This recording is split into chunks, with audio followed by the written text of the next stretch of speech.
Naquele tempo, disse Jesus a Nicodemos: Deus amou de tal forma ao mundo que entregou o seu Filho único, para que todo que nele crê não morra, mas tenha vida eterna. Deus enviou o seu Filho ao mundo, não para condenar o mundo, mas para que o mundo fosse salvo por meio dele.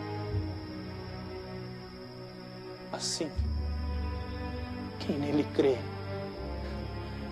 não está condenado, mas quem não crê já está condenado porque não acreditou no nome do Filho único de Deus.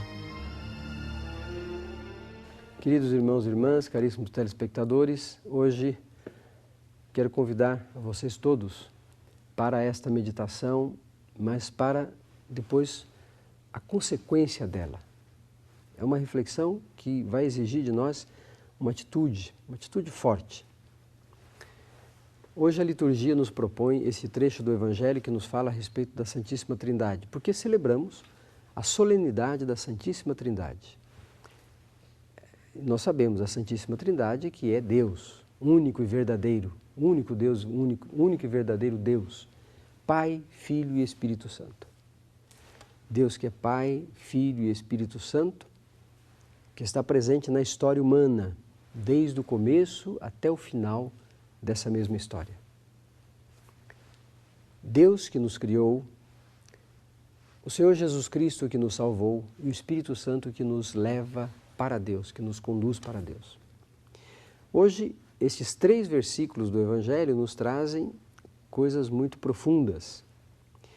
A primeira certeza profunda que o Evangelho nos traz, é esta: Deus amou tanto o mundo que entregou o seu próprio Filho. Então veja, a ligação do Filho com o Pai, de Jesus Cristo com Deus Pai, é o amor, esse amor gratuito, é um amor capaz de entregar a coisa mais preciosa, se nós pudéssemos dizer assim. Deus amou tanto o mundo que entregou o seu próprio Filho para que o mundo fosse salvo. Como é que nós compreendemos isso? Para compreendermos esta realidade, temos que olhar para a cruz de Cristo. Contemplar o crucificado. Não reconhecido mais, não aceito, já não era aceito, mas ali na cruz, mais do que isso, foi rejeitado mesmo. Quem é que tem olhos para ver aquela visão do crucificado? Aquilo é sinal do amor de Deus por nós. Jesus Cristo pregado à cruz, na sua morte, prova que nos ama, exatamente prova aquilo que ele mesmo disse: não existe maior amigo do que aquele que dá a vida pelos seus amigos. E Jesus Cristo fez isso. Deu a vida pelos seus amigos, por nós.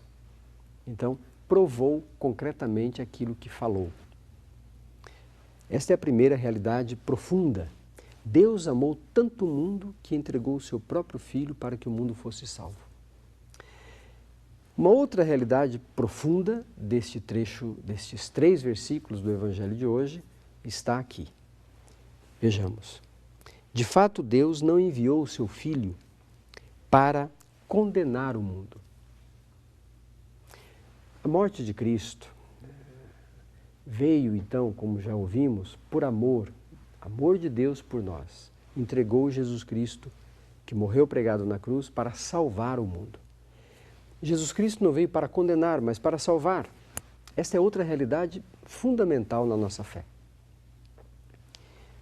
Perdoar não significa achar que o erro está certo. Perdoar significa exatamente reconhecer que tem algo errado. É ter essa certeza. E porque exatamente está errado, é que é preciso perdão. Se estivesse certo, não precisaria de perdão.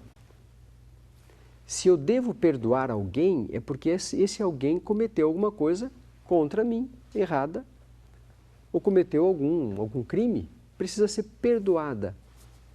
A pessoa precisa ser perdoada quando erra. E o que o Evangelho nos diz?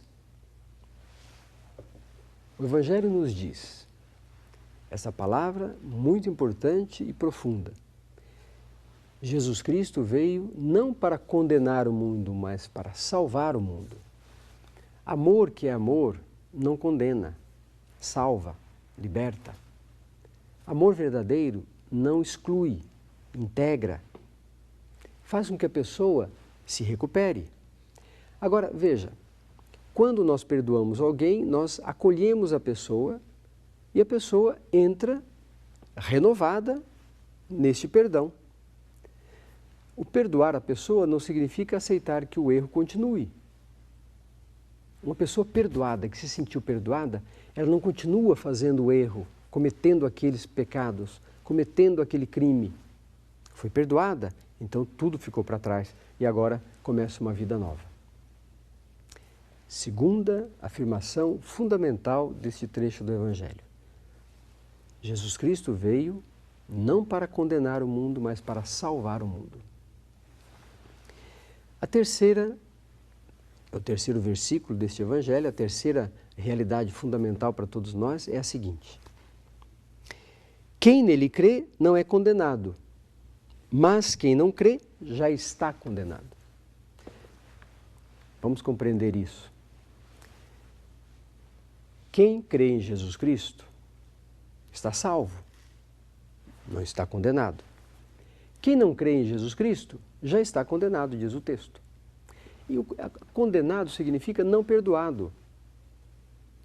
Às vezes a gente tem uma preocupação com as palavras e essa palavra condenado quase que se torna um palavrão, uma palavra que não soa bem aos ouvidos, porque nós associamos isso à questão criminal no mundo, à questão das delinquências, à questão do banditismo e assim por diante. O estar condenado significa não estar salvo. É preciso salvar.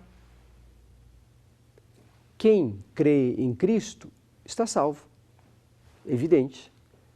Não precisa de fazer muita força para isso. Comete um erro. O que nós fazemos quando nós cometemos um erro, cometemos um pecado?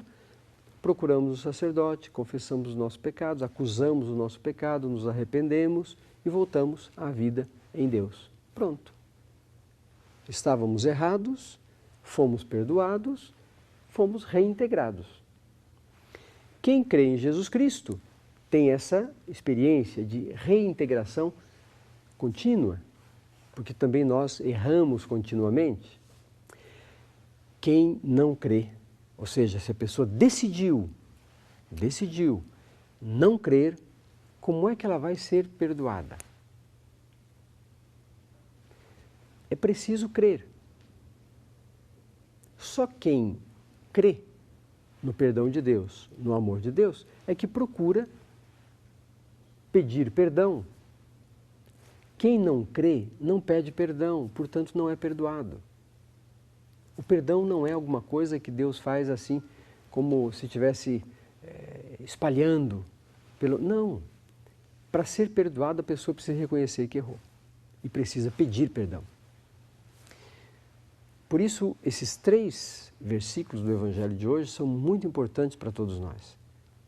Temos que procurar isto, compreender que Deus amou tanto o mundo que enviou o seu Filho único para que o mundo fosse salvo. Depois, Jesus Cristo veio não para condenar, mas para salvar. E por último, todos nós, se cremos, estamos perdoados. Se não cremos, estamos condenados.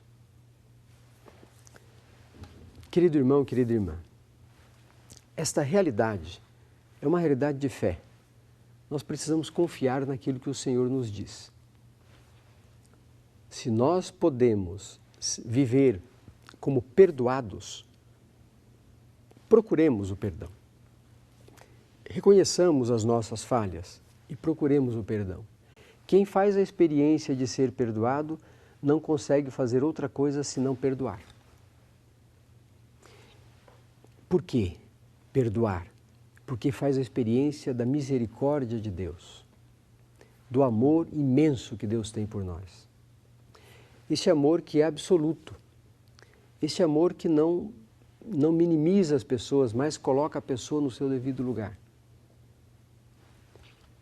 Quem se sente perdoado consegue transpor as barreiras, todas aquelas barreiras que nos fazem ficar distantes das pessoas.